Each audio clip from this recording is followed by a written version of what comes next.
Hello guys, welcome to another episode of Church and Chill. My name is Pawan. I am with my group of friends Nitin, hello. Rupesh, hi. and Gopal. Hello guys. नमस्कार साथियों, बड़े मुश्किल से आज फिर आप लोगों से जुड़ पा रहा हूँ 18वें दिन, क्योंकि आप लोगों के हज़ारों संदेश आए कि मैं अनशन तोड़ दूँ, कुछ खा लूँ। बड़े बुजुर्ग नेतागण आकर मुझे कोई प्यार से कोई गुस्से में बोल रहे हैं, और कुछ ने तो अदालत से अपील की है कि सरकार मुझे ज़बरदस्ती खाना खिलवाएं। 20 जुलाई को इतनी बड़ी संख्या में आएँ कि एक संदेश सरकार को जाए। क्या हो रहा भाई? इतना बड़ा एक्टिविस्ट लद्दाख के, इतना बड़े इंजीनियर ऐसे हंगर स्ट्राइक पे है, कोई रेस्पॉन्ड नहीं कर रहा, कुछ नहीं हो रहा है। तो सरकार को तो पता है कि ऐसे प्रोटेस्ट होते रहते हैं कई बार, ठीक है। अगर वो कोई एक्शन नहीं भी लेते हैं तो कुछ इम्पैक्ट नहीं पड़ने वाला, क्योंकि मतलब जो गवर्नमेंट है वो बस इम्पैक्ट बैकवर्ड्स देखते हैं। उनको इससे कोई इम्पैक्ट दिख नहीं रहा है अपने इलेक्शंस पे। उनको पता है कि जब तक इलेक्शंस आने वाले हैं तब तक लोग भूल जाएंगे, लोगों का मेमोरी बहुत स्मॉल है। हाल ही में एक lawyer and activist Rakesh Kumar Saini Delhi high court में पीआईएल सबमिट किए थे रिगार्डिंग दिस, कि जो भी अनशन चल रहा है, इतना बड़ा एक्टिविस्ट इंजीनियर अगर पब्लिक स्टेज पे गुजर गए, कुछ हुआ तो इंडिया के लिए बहुत बड़ा ब्लैक मार्क जैसा हो जाएगा वर्ल्ड स्टेज में। इन्होंने बोला भी है कि अगर ज़रूरत पड़े तो फूड फोर्स फीडिंग भी करो, जो बॉडी के लिए न्यूट्रिशन चाहिए वो देना ज़रूरी है। ये सुन के तो ऐसा लग रहा है कि मतलब वो ब्रिटिशर्स वाला टाइम आ गया है, क्योंकि जब भगत सिंह और उनके जो साथी जब हंगर स्ट्राइक किए थे तो उनको भी फोर्स फीड करके मतलब उनका हंगर स्ट्राइक ब्रेक करने का ट्राई किया गया था। जो अभिजीत दीप्ते हैं और उनके समर्थक हैं वो ये कहते हैं कि सरकार को हमसे बात करनी चाहिए। वो ये भी कहते हैं कि एक केंद्रीय मंत्री का, शिक्षा मंत्री का इस्तीफा वो मांग रहे हैं। लेकिन जिस प्रोटेस्ट में 300 लोग बैठे हों, 400 लोग बैठे हों, उस प्रोटेस्ट के आधार पर भारत जैसे 150 करोड़ के देश में अगर मंत्रियों को बदला जाने लगेगा, व्यवस्थाओं को बदला जाना लगेगा, तो फिर सरकार कैसे चलेगी? इस प्रकार 300, 400, 500 लोगों को इकट्ठा करना किसी के लिए कोई बड़ी बात नहीं है। और अगर ऐसा हुआ तो फिर तो देश भर में, गली गली में, हर नुक्कड़ पर 400-500 लोग इकट्ठा होंगे, प्रोटेस्ट करना शुरू कर देंगे और अपनी कोई भी मांग मनवाने के लिए दबाव डालने लगेंगे। इसके बारे में देश के लोगों को सोचना चाहिए। एक वैलिड पॉइंट है कि मतलब डेमोक्रेटिकली इलेक्टेड पीपल को ऐसे निकालना सही है या नहीं, बट हमें ये भी देखना चाहिए, हमें डेटा पॉइंट्स पे भी बात करनी चाहिए। Over the last decade more than 90 paper leak हुए हैं, एंड नीट पेपर जो अभी रिसेंटली लीक हुआ था उसके बाद अराउंड 20 स्टूडेंट्स ने सुसाइड किया है। अगर ये मुद्दा भी बिग इनफ नहीं है for a protest, then I am not sure इससे बड़ा क्या हो सकता है मुद्दा जिस पे प्रोटेस्ट करे लोग और डिमांड करे एक इलेक्टेड ऑफिशियल के रेजिग्नेशन पे। In the past we have seen कि लाइक कोई भी बड़ा मेजर एक्सीडेंट्स होते थे, लाइक कोई ट्रेन दुर्घटना होती थी, या फिर जब 26/11 का केस हुआ था, तब जो भी 26/11 के टाइम पे जो चीफ मिनिस्टर थे उन्होंने रेजिग्नेशन दिया था, राइट। एंड जो रेलवे मिनिस्टर्स हैं वो भी रेजिग्नेशन देते आए हैं मॉरल मॉरल रिस्पॉन्सिबिलिटी लेकर। बट इस चीज़ में कोई मॉरल रिस्पॉन्सिबिलिटी दिख नहीं रही है हमें गवर्नमेंट की तरफ से। अकाउंटेबिलिटी लेने की बात तो दूर, बीजेपी के यूपी उपाध्यक्ष ने तो ये भी कहा है कि सोनम वांगचुक एक चाइनीज एजेंट है। अगर किसी व्यक्ति ने देश के लिए इतना कुछ किया है, वो अपने देश के लिए बनने के लिए तैयार है, इससे हमें बीजेपी की मानसिकता भी समझ में आती है कि वो इस मुद्दे को लेकर कितना सीरियस है। हम स्टूडेंट्स प्रोटेस्ट को लेकर कितना सीरियस है। इन सब चीजों पे सिर्फ मुझे गवर्नमेंट का रोल इतना ही दिखता है कि गवर्नमेंट इस प्रोटेस्ट को पूरी तरह से डेविएट करना चाहती है। आई थिंक जो मेन उनका एसेंस है वो इस प्रोटेस्ट का यही है कि हमें एटलीस्ट एजुकेशन मिनिस्टर का रेजिग्नेशन चाहिए। मेन स्ट्रीम मीडिया इसको कम्प्लीटली डाइवर्ट ही कर रहा है, इनको कवर नहीं कर रहा। कवर भी कर रहा है तो सोनम वांगचुक जी हो गए, या कोई भी सीपीएम का कुछ लीडर्स आए, उनका लिए बोल रहे थे कि ये लोग कभी चाइनीज से मिले थे, उनसे चाइनीज से कुछ रिलेशन है क्या। एंड अगर ये प्रोटेस्ट स्टूडेंट्स का है तो स्टूडेंट्स क्यों लीड नहीं कर रहे हैं, मतलब हंगर स्ट्राइक स्टूडेंट्स क्यों नहीं कर रहे हैं, एंड सोनम वांगचुक जी क्यों हैं, एंड ऑपोजिशन पार्टीज क्यों आ रहे हैं स्टूडेंट के प्रोटेस्ट में, वो लोग मेन स्टेज क्यों ले रहे हैं। ये सब प्रो मीडिया वाले का पॉइंट्स है। आईआईटीज या कोई भी और डिफरेंट एग्जाम्स होते हैं, उन सब में लीक्स क्यों नहीं होते। लाइक ये नीट का एग्जाम में ही क्यों होता है, उसमें लगता है कि मेरे को 2-3 पॉइंट्स है वो बताना पड़ेगा। तो आईआईटी जो भी कंडक्ट करता है एग्जाम्स, तो राउंड रॉबिन में होता है पहली बार। तो why can't AIMS take the responsibility of NEET exams and they make it like a round robin?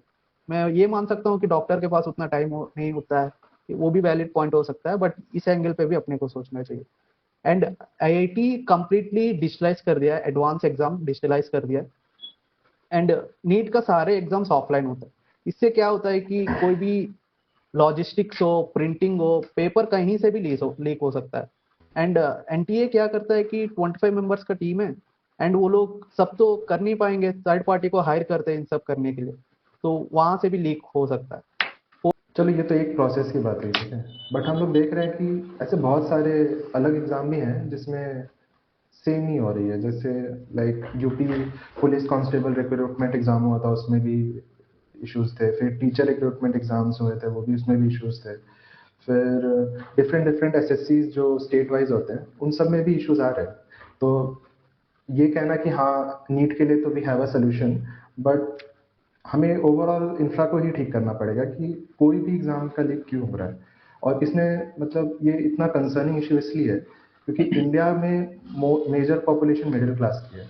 जो भी एफ्लुएंट क्लास है और जो नेता के बच्चे लोग होते हैं, वो लोग तो बाहर जाके पढ़ लेते हैं, राइट, और उनका वो मोस्टली बाहर ही रह जाते हैं। बट यहाँ के जो मिडिल क्लास पीपल है, उनका क्या है? उनके लिए तो कोई नहीं सोच रहा है। और जो सोच रहा है जैसे सोनम वांगचुक, उनको भी डिफेम करने का लोग ट्राई कर रहे हैं। इसमें बहुत लोग बोल रहे थे कि आमिर खान कुछ नहीं बोल रहे हैं। तो जब आमिर खान से पूछा गया तो आई थिंक आमिर खान ने बोला कि three idiot movie I think Sonam Wangchuk से रिलेटेड नहीं है। तो मोस्ट ऑफ द पीपल के लिए वही टॉपिक बन गया। मतलब उन्होंने वो टॉपिक चलाना चालू कर दिया कि सोनम वांगचुक के ऊपर थ्री इडियट नहीं बनी है, बट वो लोग ये नहीं देख पा रहे कि वो अभी अनशन पे बैठे क्यों है। बड़ी खबर आ रही है दिल्ली से। नरेंद्र मोदी मिले सोनम वांगचुक से। सोनम वांगचुक ने कहा मैं फुनसुक वांगड़ू हूँ। मोदी जी ने कहा चुप रहो, शांति से बैठो, हम लोग कैमरा के लिए करते हैं काम, सत्ता में बने रहेंगे धर्मेंद्र प्रधान। सारे नेता मेहमान फिर भी देश महान। अल्टीमेटली पॉइंट यही है कि गवर्नमेंट करे, पॉलिटिकल लीडर्स करे, ऑपोजिशन करे, कोई भी एक्टिविस्ट करे, कोई भी करे, अल्टीमेटली अपने को स्टूडेंट के लिए ही सोचना पड़ेगा। मतलब स्टूडेंट्स क्या गो थ्रू कर रहे हैं। सपोज कोई बंदा 2 साल अपना दे के प्रिपेयर कर रहा है, कोटा में जाके, सपोज कैसा होता है वहां पर एनवायरमेंट, ये सब दे के प्रिपेयर कर रहा है, अगर फाइनेंशियली पूर बैकग्राउंड से कोई आ रहा है तो क्या होगा उसके साथ। हम लोग बहुत ही सुसाइड्स भी सुनते हैं इस वजह से। तो ऐसे ना हो, तो स्टूडेंट्स के बारे में सोचें, कोई भी स्टेप नेसेसरी हो वो लेना चाहिए। एंड गवर्नमेंट को सोनम वांगचुक से एटलीस्ट बात स्टार्ट करना चाहिए। मतलब वो बात से सब कुछ सॉल्व हो जाता है। क्या करना है क्या नहीं करना है वो अलग बात है, उनका हंगर स्ट्राइक रुकवाना चाहिए एंड बात स्टार्ट करनी चाहिए। भाई हाल ही में क्या हुआ है, एप्पल ने ओपन एआई को शू किया है कि उन्होंने एम्प्लॉयज उनका डेटा चोरी कर रहे हैं।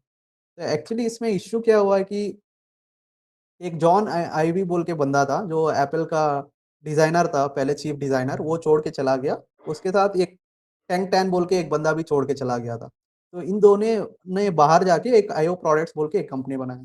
आईओ प्रोडक्ट्स बनाया, चला कुछ दिन, तो कुछ दिन के बाद ओपन एआई उसको एक्वायर कर लिया। टैंग टैन ऐसे किया कि जो भी एम्प्लॉयज आते थे लाइक इंटरव्यूज के लिए, उसका ये मॉडल था कि शो एंड टेल, लाइक तुम जो भी अभी तक अनपब्लिश्ड है, जो भी डॉक्यूमेंट्स है वो लेकर आओ, यहाँ पर प्रेजेंट करो, ऐसा ऐसा किया था इंटरव्यू। ये एप्पल बोल रहा है। ये सब जो भी हुआ है ये लॉ सूट के बिना भी सेटल हो सकता था। बट यहाँ पर क्या किया, एक एप्पल का लॉयर, ओपन ए लॉयर को चैंग बोल के बंदा को मेल किया सारे डॉक्यूमेंट्स प्रूफ के साथ। बट कुछ देर बाद फिर से मेल करता है कि it's nice talking to you, we are in same line बोल के ऐसे फिर से मेल कर दिया। फिर इससे क्या हुआ, ओपन ए को लगा एप्पल एविडेंस फ्रेम कर रहा है, तो ये लॉ सूट बाहर आया। बट एप्पल का लॉयर ये फकअप क्या कर दिया, जो भी ये मेल किया चैंग, जो उनका एग्जीक्यूटिव बंदा है फॉर लॉयर्स, उसको मेल किया, बट कॉल किया एक बंदा बोल के वांग को। चैंग को मेल करके वांग को कॉल किया एंड चैंग को फिर से मेल किया। तो इस वजह से ये लॉ सूट बाहर आया। रेशियली बोलना नहीं चाहिए बट फेस से कंफ्यूज हो जाता है, भाई ये इतना बड़ा लॉयर ये नाम से भी कंफ्यूज हो गया। बेसिकली ओपन एआई भी अपने हार्डवेयर लाइनअप शुरू कर रही है। अभी उन्होंने एक रिसेंटली अपना एक hardware speaker with no screen, basically उसमें एआई इंटीग्रेटेड रहेगा। सो उन्होंने हार्डवेयर लाइनअप भी लॉन्च किया है। अगर ये प्रूव हो जाता है तो फर्दर ओपन एआई के लिए हार्डवेयर लाइनअप अपना शुरू करना और एक्सपैंड करना would be very difficult. And as we know it is also planning for its IPO. So if it goes in Apple's way, then it will be really difficult for OpenAI to defend themselves. Apple ऐसा पहले भी किया है, show किया हुआ है, like employees going out and stealing some data, ऐसे कुछ केसेस हुए थे जब एप्पल कार भी अनाउंस हुआ था। एक एम्प्लॉय लाइक राइवल कंपनी को ज्वाइन कर लिया विद सम डेटा, तो उस टाइम पे वो गिल्टी भी पाया गया था। Apple, they actually scammed us from the 16 lineup. They said Apple AI. They sold so many phones, but we got actually nothing. They integrated ChatGPT, but we can all agree that it was pretty shit. So हाथ जोड़ रहा हूँ मैं, पैर पड़ रहा हूँ, and this is see fans, if I need your help, this is the campaign I want, not president, not this, please give Ranjit sir in charge of what the under 15 team, that's it. And अगर मैंने नहीं किया ना इसके बाद, मतलब I don't prove myself, don't give me any charge at all, मैं बोल के करता हूँ, मैं जिताऊंगा तुम लोगों को। My group, we will be champions, and then when we put up wherever you put me up in the next group, you will see every one of you will have goosebumps and I'll make you guys cry with happiness. Bharat माता की जय। एक बंदा पूरा Indian football को save कर सकता है क्या? ये इंडियन फुटबॉल का मसीहा बन गया है।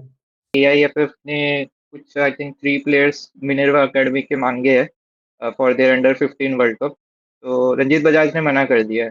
तो अकॉर्डिंग टू रंजीत बजाज, वो AIFF पे ट्रस्ट बिल्कुल नहीं करते हैं, और उनका ये पॉइंट गलत भी नहीं है। जिस तरह के स्कैम उन्होंने देखे हैं AIFF के अंदर रहते हुए, एक्चुअली उन्होंने जब इंटरव्यू दिए तो उन्होंने खुद भी बताया, जैसे कि एक स्कैम था कि उन्होंने आई थिंक 67 lakhs की सिर्फ बिरयानी मंगवा ली। स्क्वाड सिलेक्ट करना होता था तो प्लेयर्स की कुंडली दिखाते थे ये लोग, एक एस्ट्रोलॉजर बुला के। तो आई थिंक उन्होंने ऐसी ऐसी चीजें देखी है इंडियन टीम में कि इस तरह की चीजें हो रही है, तो वो अपनी जो उन्होंने खुद से जो ट्रेन करके लाए हैं मिनर्वा एकेडमी के बॉयज, जो कि बहुत टैलेंटेड है, वी ऑल नो दैट, वो he can not trust those guys, right.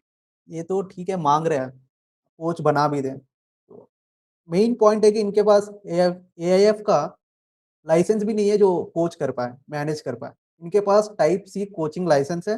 Normally ISL के जो मैनेजर्स होते हैं या इंडिया का सीनियर टीम के जो मैनेजर्स होते हैं, वो AFC प्रो लाइसेंस का ज़रूरत होता है। तो एंड इनके ऊपर काफ़ी सारा एलिगेशंस भी है पास्ट में, जो लाइक एज फ्रॉड में मिनर्वा एकेडमी पकड़ा गया था, एंड रेशियल कमेंट्स भी बहुत आए थे इनके साइड से। 2022 फीफा बैन करना इंडिया को डायरेक्टली इनडायरेक्टली ये भी पार्ट थे। लाइक इनका इंटेंशन सही था। एक्चुअली हुआ क्या है, 2022 में प्रफुल्ल पटेल बोल के एक प्रेसिडेंट था उस टाइम पे फेडरेशन का, बट उनका टर्म 20 पे एंड होना था, बट वो उनका इलेक्शन नहीं हो रहा था, 22 तक वो खींच गया। तो फिर इन्होंने सुप्रीम कोर्ट तक चले गए। सुप्रीम कोर्ट ने एक कमिटी बैठाई, तो उस कमिटी ने क्या किया, रंजीत बजाज जी को उस एडवाइजरी कमिटी पे डाला था। उन्होंने वहाँ पर बहुत सारे स्कैम्स एक्सपोज किए, बट फीफा का रूल ये होता है कि कोई भी एक्सटर्नल थर्ड पार्टी इन्वॉल्व नहीं होना चाहिए फेडरेशन में, बट इनका रंजीत बजाज का इन्वॉल्व होना, सुप्रीम कोर्ट का इन्वॉल्व होना, कमिटी बनाना, ये सब देख के फीफा ने इंडिया को बैन कर दिया। एंड इनके ऊपर ये भी एलिगेशंस है, जो भी इनके रिगार्डिंग ऑपोजिट बात करता है, नेगेटिव PR टाइप हुआ है, तो उनका लीगल नोटिस बहुत सारे जाते हैं उनके ऊपर। हम लोग बात करें, हम लोग के ऊपर ना आ जाए, उतना फेमस तो नहीं है। आई थिंक एलिगेशंस जो जो लगे हैं रंजीत बजाज पे, तो उसमें से most of them are fake.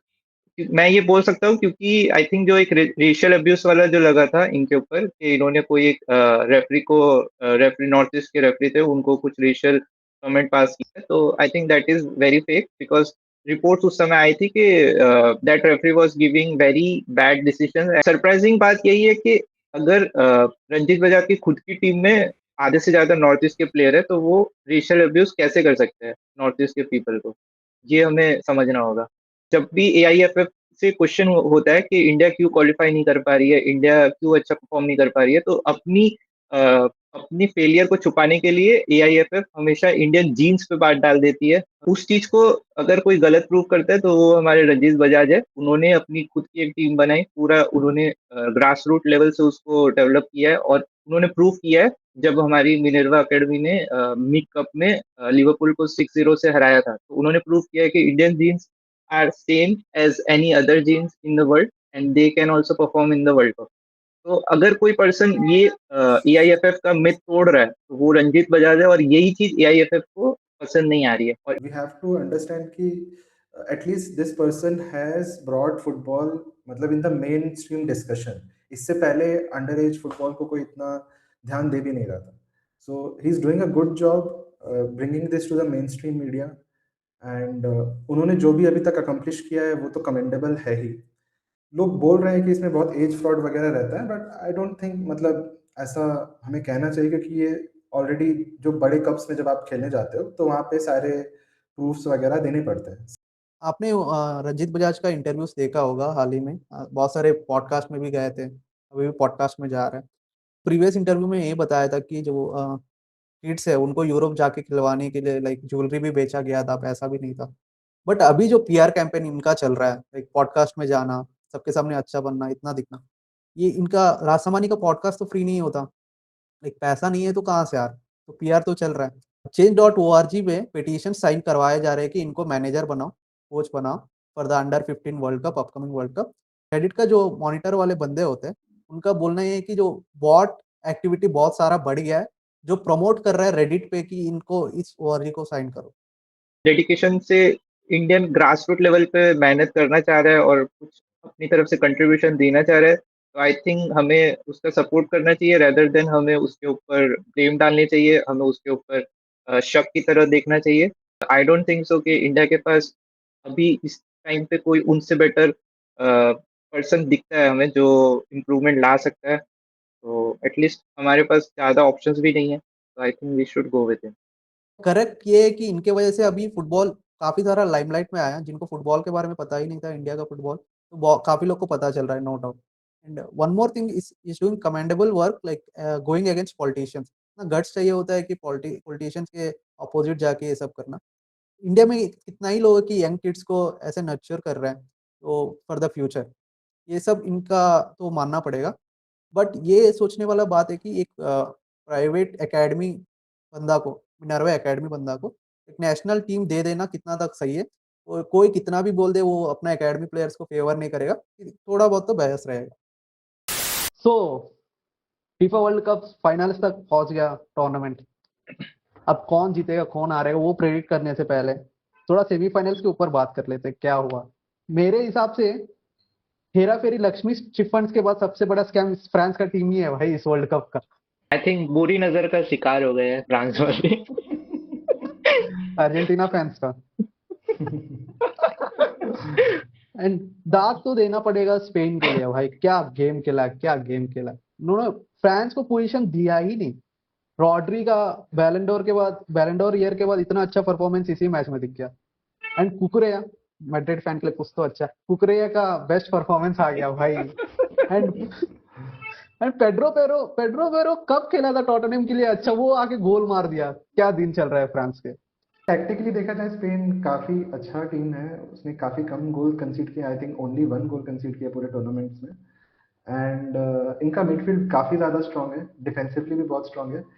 थोड़ा फॉरवर्ड इतना अच्छा गोल नहीं क्रिएट कर पा रहे, लमीन यमाल अपने बेस्ट फॉर्म में नहीं है, बट अगर वो अपना बेस्ट फॉर्म फाइनल के दिन ही दिखा दे तो काफ़ी मुश्किल हो सकता है अर्जेंटीना के लिए। स्पेन और फ्रांस के मैच में वो जो पहला पेनल्टी था जो लमीन यमाल के वजह से मिला था, वो भी कंट्रोवर्शियल है एक्चुअली, क्योंकि हो सकता है उसने जानबूझ के ही किया हो। That's all tactics of the game.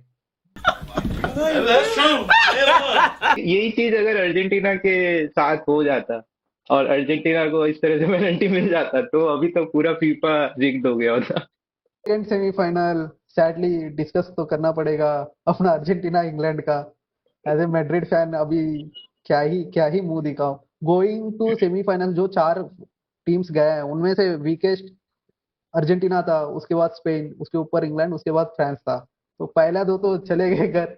अब as a Madrid fan final में किसको सपोर्ट करे, या बारसा के जो 8 प्लेयर्स खेल रहे स्पेन में उसको सपोर्ट करे अर्जेंटीना को। जिस हिसाब से मैच गया है कंप्लीटली गलती तो इंग्लैंड की मैनेजर का ही है। लाइक आपने देखा होगा प्रीवियस मैचेस जैसे इजिप्ट के साथ भी हुआ है, स्विट्जरलैंड के साथ भी हुआ है, जो अर्जेंटीना का सारे पैटर्न्स अभी देखोगे तो लास्ट 10 मिनट में ही फुटबॉल खेल रहे हैं। तो तुम्हें जब पता है इतना पैटर्न है, वैसे एग्रेसिवली वो लोग खेल रहे हैं, एज ए मैनेजर तू 60 मिनट के बाद 1-0 लीड के ऊपर रहने का कैसे डिसीजन ले सकता है। तेरा सबसे अच्छा अटैकिंग करने वाला बंदा गॉर्डन को बैठा के तो डिफेंडर को लेकर आ रहा है। एक टाइम पे ऐसा हो गया था कि ग्राउंड पे 7 डिफेंडर्स एक साथ लाइन पे खड़े हुए एंड डेक्लन राइस को भी निकाल के वो लोग एक डिफेंडर को खिलाया। अर्जेंटीना का वो मैच जीतने में बहुत बड़ा कंट्रीब्यूशन टूचल का है। उसके कंट्रीब्यूशन के बिना आई थिंक डिफिकल्ट होता है अर्जेंटीना को जीतना। मे बी पेनल्टीज तक जाता मैच, बट थैंक्स टू टूचल मैच जल्दी खत्म हो गया। मेसी लास्ट टाइम कब राइट फुट से कुछ किया, यहाँ पर राइट फुट से असिस्ट दे दिया भाई। एंड इनका जो इंग्लैंड के डिफेंडर से इतना लंबा चौड़ा रह के भी तो मैकेलिस्टर हेडर मार रहा, वो भी free header, Martinez free header मार रहा है, क्या चल रहा था भाई। एंड टाइम पे ऐसा हो गया कि मिडफील्ड में कोई था ही नहीं इंग्लैंड वाले, लाइक उनको फ्रीली शॉट लेने भी दे रहे थे। कितना तो पिकफोर्ड तो सेव कर लिया, और नहीं तो कितना 4-1 5-1 हो जाता। इंग्लैंड ने जब गॉर्डन ने गोल मारा उसके बाद सिर्फ इंग्लैंड ने 12% पोजीशन रखा है, और उसमें भी I think less than 50 passes किए थे। इंग्लैंड क्लियरली अपना नेचुरल गेम नहीं खेल रहा था, जैसे वो उनको नेचुरली खेलना चाहिए। एक गोल मारने के बाद वो पूरा डिफेंसिवली चले गए, और यही उनका सबसे बड़ा टैक्टिकल मिस था। 2 बार जो ब्रेक्स होते हैं, वाटर ब्रेक, ये भी एक मोमेंटम ब्रेक करने वाला चीज है काफी। अगर वो ये वाटर ब्रेक के बाद अगर आप देखोगे, उनका पूरा सेकंड वाटर ब्रेक के बाद से उनका पूरा स्टाइल डिफेंसिव हो गया। उसके बाद कोई भी अटैक उन्होंने क्रिएट नहीं किया। सेम स्ट्रेटेजी इंग्लैंड ने मैक्सिको के साथ ट्राई किया था, और वो उसमें सक्सेसफुल हुए थे। उन्होंने लीड ली थी, and I think they were 10 man on the field, और उन्होंने डिफेंड करके वो मैच निकाला था। बट वो भूल गए कि ये मैक्सिको नहीं है, ये अर्जेंटीना है, और यहाँ पे मेसी खेलता है। स्टार्ट ऑफ द गेम से ही अर्जेंटीना प्लेयर्स काफी चार्ज अप थे। जब नेशनल एंथम आपने देखा होगा तो वहां पर भी काफी चार्ज अप थे। इंग्लैंड के प्लेयर्स बहुत काम एंड कूल, अर्जेंटीना वाले पहले से गुस्से में थे। एंड पहले 20-30 मिनट तो हम लोग देखे भी थे कि कितना फॉल्स हो रहा है, मतलब फुटबॉल नहीं रग्बी चल रहा था वहां पर। बट अर्जेंटीना का क्रेडिट तो बिल्कुल ही नहीं लेना चाहिए। भले हम लोग प्रीवियस गेम्स में बोल दे कि रिग्ड है वगैरह, बट यहाँ पर ऐसा कोई भी प्लेस नहीं था कि रिग्ड बोल सकते। मतलब कितना भी चाहो कि रिग्ड बोलने का चाहो कि रिग्ड, मतलब बोल नहीं सकता। तो उन्होंने काफी अच्छा खेला है मैच, एंड प्रॉब्ली वो लोग वर्ल्ड कप जीत भी जाए सेकंड टाइम, सैडली देखना पड़ेगा कंटिन्यूअसली। बट क्रेडिट तो मेसी को देना पड़ेगा। At time of his age like 39 is playing like a best player in the world. Like maybe world cup जीते तो क्या पता 9th बैलन डोर भी मिल जाए। ये तो हो गया सेमीफाइनल्स के। प्रेडिक्ट नहीं करना चाह रहा हूँ मैं, तो फिर भी मैं स्पेन को प्रेडिक्ट कर रहा हूँ सिर्फ फाइनल्स जीतने का। What do you think Nitin, कौन जीतने वाला है? मेरा प्रेडिक्शन तो यही है कि अर्जेंटीना जीतने वाली है world cup. Let's see what happens. Technically देखा जाए तो स्पेन का ज्यादा चांसेस है जीतने का, बट जिस पैशन से अर्जेंटीना खेल रही है, I think passion will beat tactic. सवाल को पूछना का जरूरत नहीं है, तो बट आई विल हाँ, अग्री जैसे विथ रूपेश कि passion wins like this kind of big matches. Passion ही होता है मेन जो डिफरेंस क्रिएट करता है, और आई थिंक स्पेन भी पैशनेट है। They are also technically at that level, but I think मेरे को तो मतलब I would be biased to tell Argentina, but बाहर से देखने से यही लगता है कि Argentina wants more than Spain. इतना बड़ा बिग मैचेस में प्रेशर भी होता है। जो भी अभी स्पेन का प्लेयर खेल रहा है वो अपना करियर में वर्ल्ड कप फाइनल तो खेला ही नहीं है। तो Spain like Argentina last time ही खेल के आ रहा है, तो वो भी प्रेशर का बात होता है। पहली बार खेलना बहुत ज्यादा ओवरवेलमिंग होता है। तो let's see what happens. So that's it for today's episode, guys. Thanks for watching. Do like, share and subscribe. बहुत लोग देख रहे हैं, सब्सक्राइब नहीं कर रहे हैं, तो do like, share and subscribe.